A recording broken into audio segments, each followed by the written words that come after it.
क्या बिहार में अपनी ही खरीदी हुई जमीन का कागज दुरुस्त कराना मौत के कुएं में उतरने जैसा हो गया है? क्या आम आदमी के खून पसीने की कमाई को दीमक की तरह चाटने वाला सरकारी तंत्र अब इतना बेखौफ हो चुका है कि उसे बड़े अधिकारियों के लिखित आदेशों का भी कोई डर नहीं रहा? और सबसे बड़ा सवाल, जब एक बेबस फरियादी के सब्र का बांध टूटा तो उसने भ्रष्ट सिस्टम के दो सबसे बड़े खिलाड़ियों को फंसाने के लिए कौन सा ऐसा चक्रव्यूह रचा जिसने पूरे अंचल कार्यालय की चूल्हे हिलाकर रख दी। आज हम बात करेंगे बिहार के सहरसा से आई उस सनसनीखेज खबर की जिसने राजस्व विभाग के भीतर चल रहे अंधेर नगरी चौपट राजा वाले खेल को सरेआम बेनकाब कर दिया। चलिए गहराई से समझते हैं कि कैसे निगरानी विभाग की एक अचानक हुई रेड ने भ्रष्टाचार के इस गठजोड़ को मटियामेट कर दिया। आप देख रहे हैं वाइब्रेंट बिहार झारखंड, मैं हूं आपके साथ मुदिता त्रिपाठी। बिहार में अगर आप जमीन खरीदने की हिम्मत जुटा भी ले तो असली परीक्षा उसके बाद शुरू होती है। जमीन की रजिस्ट्री कराना एक बात है, लेकिन सरकारी रिकॉर्ड में अपना नाम दर्ज कराना यानी दाखिल खारिज कराना आज की तारीख में जी का जंजाल बन चुका है। सहरसा जिले के महिषी अंचल कार्यालय से जो वाकया सामने आया वो इस बात का जीता जागता सबूत है कि निचले स्तर पर बैठे कर्मचारी किस तरह आम जनता का खून चूस रहे हैं। यहाँ का प्रशासनिक और जमीनी विश्लेषण ये साफ दिखाता है कि अंचल कार्यालयों में बिना चढ़ावे के एक पत्ता भी नहीं हिलता। महिषी अंचल में एक आम नागरिक अपनी जमीन के म्यूटेशन के लिए हफ्तों से दफ्तर के चक्कर काट रहा था। हैरान करने वाली बात यह है कि इस मामले में DCLR यानी भूमि सुधार उपसमाहर्ता का स्पष्ट आदेश था कि दाखिल खारिज की प्रक्रिया को तुरंत के तुरंत पूरा किया जाए, लेकिन जब सिस्टम के रखवाले ही लुटेरे बन जाए तो ऊंचे अधिकारियों के आदेश महज रद्दी का टुकड़ा बनकर रह जाते हैं। अब यहाँ ये सोचना बहुत जरूरी है, सरकार तो दावा करती है कि बिहार में जमीन का सारा काम ऑनलाइन हो गया है, फिर ये खेल कैसे चल रहा है? सच्चाई ये है कि ऑनलाइन सिस्टम आने के बाद भ्रष्टाचार का तरीका भी हाईटेक हो गया है।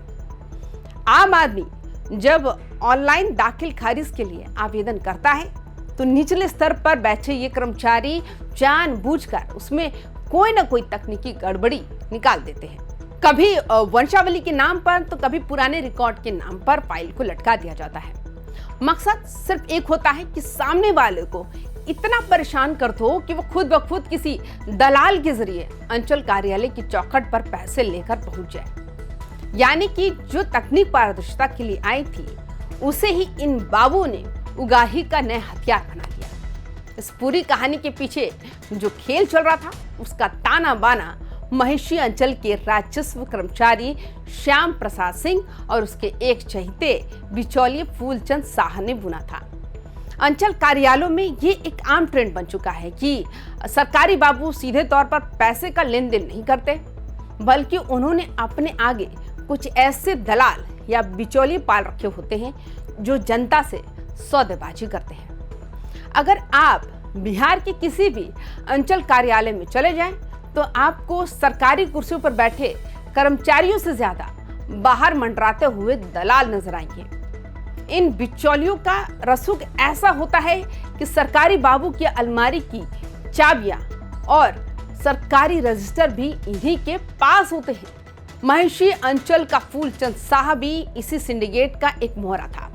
ये बिचौलिए जनता और अधिकारी के बीच एक दीवार की तरह काम करते हैं।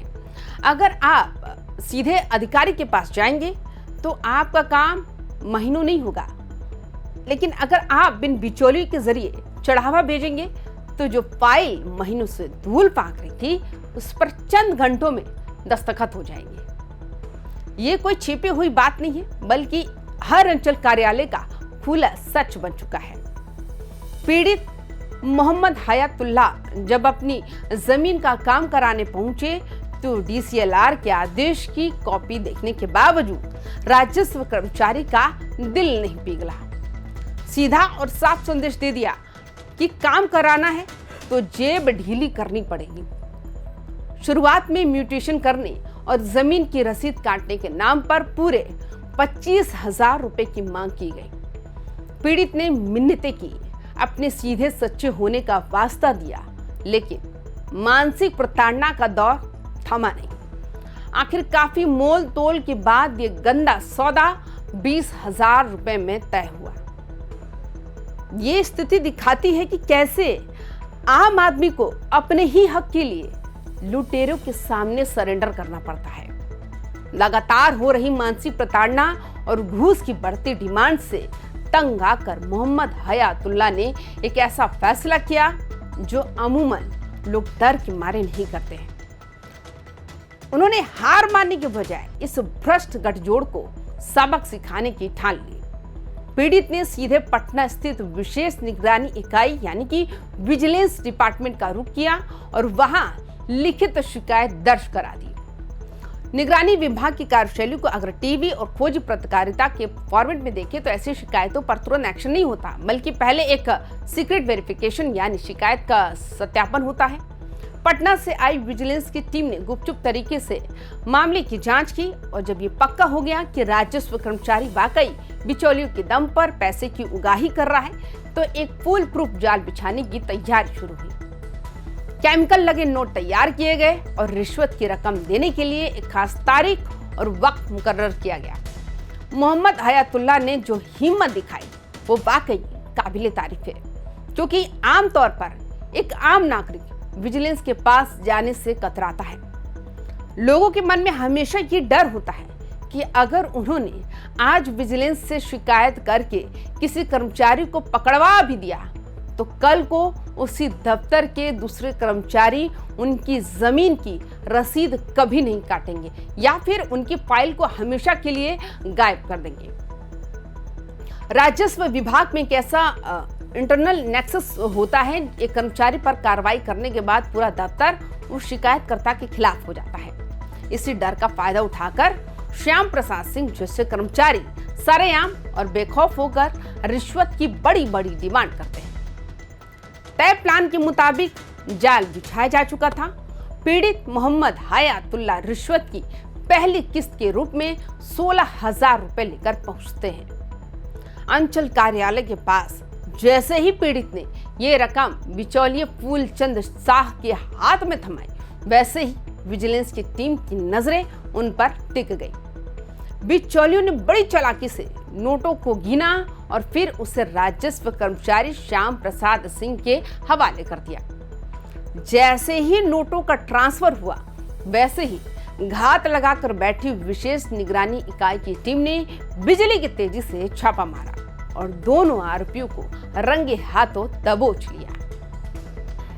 मौके से ही घूस की पूरी 16,000 रुपए की राशि बरामद कर ली गई।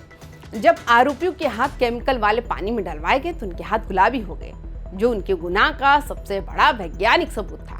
इस अचानक हुई कार्रवाई से महिषी अंचल कार्यालय में अफरा तफरी मच गई। कई कर्मचारी अपनी कुर्सियां छोड़कर भाग खड़े हुए। गिरफ्तारी के बाद दोनों को पहले स्थानीय महिषी थाना लाया गया, जहां शुरुआती पूछताछ के बाद विजिलेंस की टीम उन्हें सीधे पटना ले गई। विजिलेंस की ये कार्रवाई सिर्फ महिषी थाने तक खत्म नहीं होती। जब केमिकल टेस्ट में दोनों के हाथ रंगे पाए गए तो कानूनन उनका बचना नामुमकिन हो गया। भ्रष्टाचार निवारण अधिनियम के तहत मामला दर्ज कर दोनों को सीधे पटना स्थित विशेष निगरानी अदालत में पेश किया जाएगा। इस तरह के मामलों में सस्पेंशन तो तुरंत हो जाता है, लेकिन असली चुनौती होती है नौकरी का जाना और जेल की सजा होना। सहरसा के प्रशासनिक गलियारों से जो खबरें छनकर आ रही है, उनके मुताबिक इस रेड के बाद जिले के बाकी अंचलों के राजस्व कर्मचारी भी अलर्ट मोड पर आ गए हैं और कई जगहों पर तो फाइलों को आनन फानन में क्लियर किया जा रहा है ताकि अगला नंबर उनका ना आ जाए। निगरानी विभाग के वरिष्ठ पुलिस उप अधीक्षक संजय कुमार वर्मा के नेतृत्व में हुई इस कार्रवाई ने एक बार फिर साबित किया है, अगर जनता जागरूक हो तो भ्रष्ट अधिकारियों के साम्राज्य को ध्वस्त किया जा सकता है। लेकिन इस कार्रवाई के बाद भी बड़ा सवाल जस का तस खड़ा है, एक राजस्व कर्मचारी को पकड़े जाने से क्या बिहार के बाकी अंचलों में भ्रष्टाचार खत्म हो जाएगा? क्योंकि जब तक दाखिल खारिज और जमीन से जुड़े मामलों में पूरी तरह से पारदर्शिता नहीं आएगी और बिचौलियों के प्रवेश पर रोक नहीं लगेगी, तब तक आम जनता इसी तरह पिसती रहेगी। तो आपको क्या लगता है कि इस तरह की गिरफ्तारियों से सरकारी दफ्तरों में बैठे बाबू के अंदर डर पैदा होगा? क्या जमीन के नियमों को और भी आसान बनाने की जरूरत है? अपनी राय हमें कमेंट बॉक्स में जरूर बताएं। बिहार में भ्रष्टाचार के खिलाफ इस जंग और हर बड़ी प्रशासनिक इनसाइड स्टोरी के लिए जुड़े रहिए YBN बिहार झारखंड के साथ। अपना ख्याल रखिए। नमस्कार।